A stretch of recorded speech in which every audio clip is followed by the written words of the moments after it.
Hey everyone.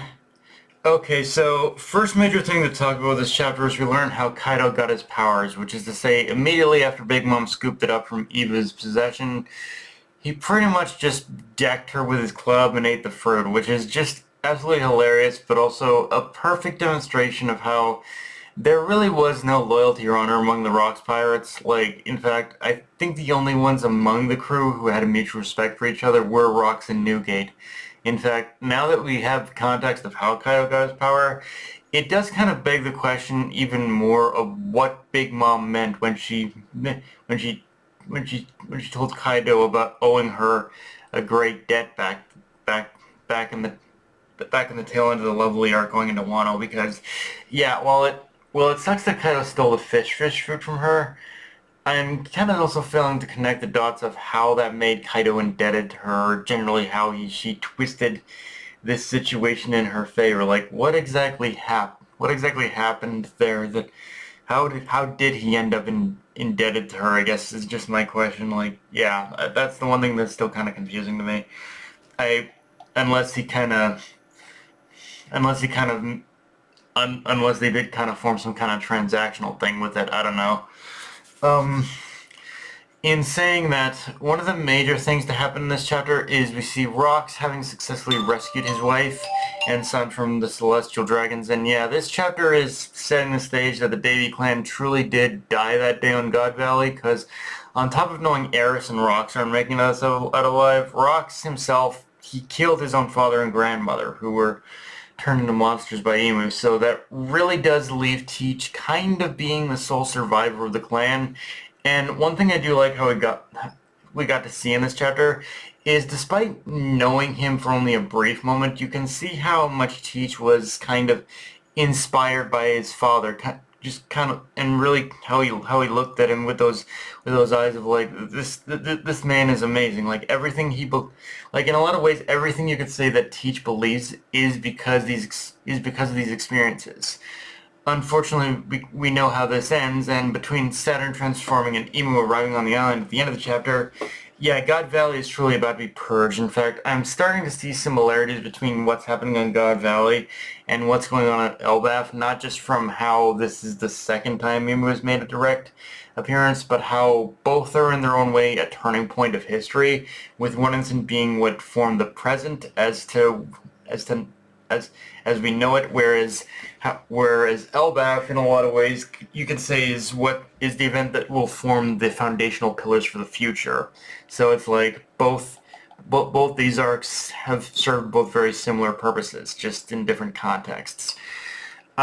This chapter for me also at least really lays a lot of the pieces on the board for the reasons as to why Garp teamed up with Roger to defeat Rocks, which is to say, I think the idea at the time, in at least in Garp's mind, was to quell the chaos, and that killing Rocks would be what basically stops all the fighting and all the killing from happening. But since we also know that God Valley disappeared, killing Rocks probably didn't really mean all much in the grand scheme of things, as let's be honest, Emu still very much wiped the island off the map. And yeah, if this and yeah, as we pretty much know, Garp caught, as this chapter also reveals, Garp caught his first glance of Emu on this island, and this does, and to me, even though Garp I don't think was able to fully ever make heads or tails of what happened, I think this does add a lot to what he would come to know in his what we would come to know about his later life,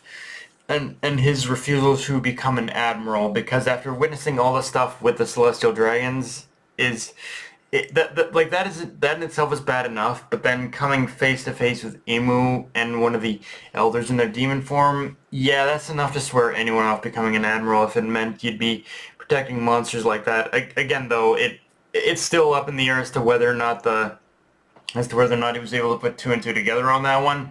If I had to guess on that one, though, I imagine the top brass of the government did stonewall Garp from ever officially learning the truth about him and the elders. Although I think even nowadays he's always had his suspicions. I think, and and I think and that's I think to answer the question, I think I know this chapter is really going to bring up as to why Garp's still a Marine despite experiencing all this. I think it is just very much that thing where the only thing keeping Garp going after what happened on God Valley was his own sense of honor and justice. Like his own sense of honor and justice is what keeps him going, is what kept him going as a Marine. But it's like it didn't. But but that was all he had left. I think at that point. You also just gotta love how, whether intentionally or not, Saturn talking about how the wanton destruction will bring about something new wasn't even off the mark, considering this was the event that formed the shape of the shape that we pretty much knew the world to be today.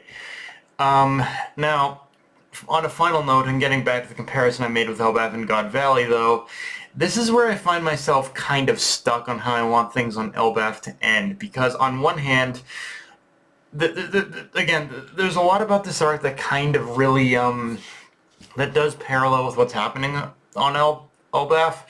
And while it would be more thematic to see Elbaf suffer the same fate as God Valley, the awakening of Nika is what kind of throws a wrench into that, in my opinion, where it would be interesting to see Luffy actually stop Imu or force Imu to retreat, thus preventing history from repeating itself.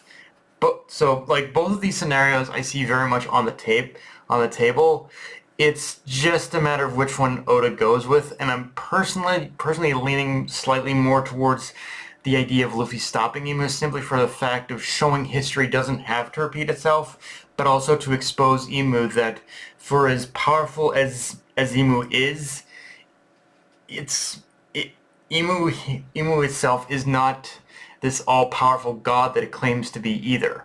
For me, there needs to be that moment where the mask of godhood is ripped off of Imu, and Elbaf in itself feels like the perfect stage in order to do it. Hell, we might even see it happen in this flashback, as we may very well see Rocks do something in that fashion. But as it pertains to the present events, I feel Luffy needs to do that as well. Like, have a moment that exposes Imu's mortality at a public state, on a more public facing level, and still have it to be where Imu fails to destroy Elbaf as well. Like, that kind of needs. That's one of those things that, for me at least, does need to happen. But yeah, guys, that's pretty much all I got for this review. If you enjoyed the video, like, comment, subscribe, turn on Blue Sky, Analyst Crunchyroll, be sure to notification bell, hit the subscribe button, and just share it around, guys. Dark Knight Only signing off. Later, everyone.